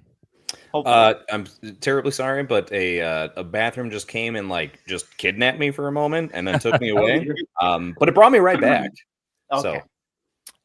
So really quickly, if 100% of the time the most nominated film wins Best Picture, this year we have a tie actually for most nominated film, and it's between Honora and The Substance with 6 each. Whoa. Yeah. Whoa. Wow, wow, wee, wow. Yeah. Okay. Okay, that is going to definitely make it interesting for sure. I don't know. Very interesting. I don't know what I'm leaning towards in that. I mean, the Substance probably. But I mean, who Honora. knows though? It could be. Honora. It could be Ghostlight. It could change. It could change. Yeah. Everyone decides to go watch Ghostlight. It could really change, right? Like we're only 4 years in, right? The Oscars are 90 something years in, and their stats change all the time. It's true. Yeah. man. This Can is you just guys our imagine? stats as of now. Avengers is a beloved movie. Dune Part 2. Like these are movies that a lot of people have seen, that a lot of people love. I feel like there's a really good array of films here, and I think we're gonna see a lot more of a mix of votes than we usually see. I agree. Yeah. Yeah. Well, can you imagine at the 90th Rubber Duckies, the stats we'll have to go off of? Oh my God. Oh. The 90th Rubber Duckies. We're all in a hospital bed. I was say we all might need breathing tubes and catheters at that point, but All the hosts are the Stranger Things kids. we're all Nosferatu. Count or lie. Oh my God. Just kind of doing a thing, just leaning up like this. Yeah. yeah, but I heard he has a nice schlong though, so maybe that's not a bad thing. Oh no. As long as the Yeah. schlong holds up, that's all you need. True, that's true. You could be old and decrepit and wrinkled, but hey, we know what's important. Priorities. On Well, a different note, Yeah. On a different note, voting. yes. Yes. At There we this go. time, everybody. I love Now it. that we've gotten through everything that we have, you go ahead. If you don't know what that little box on the screen is trying to tell you, you scan that weird looking image with your phone, and believe it or not, a page will appear where you can make your selections for the nominees that we have just gone over here. So, right, you get to decide the winners of these categories. Please, at this point, not only do we thank you so kindly for watching and listening to this entirety of this, but we appreciate in advance the voting that you do and the passing along of this to anyone that you possibly can. Obviously, we are well aware, not everybody is as into movies and shows as the 5 of us, as well as everybody here watching. But that doesn't change the fact that even if you haven't seen everything, even if you've only seen, some of it, a little bit more, all of it, whatever, anything in between, your voice deserves to be heard with this stuff. That's the entire purpose of why we put this together, so that the general audience can go ahead and choose the winners. So again, just thank you kindly. If you could put this on blast as we are going to attempt to. You've got the QR code. We will also be dropping a link within our social medias for everybody to be able to go ahead and just click on and share it in case it happens to be easier that way for you. But thank down you in the comment, advance. down in our comment section and the description for the video.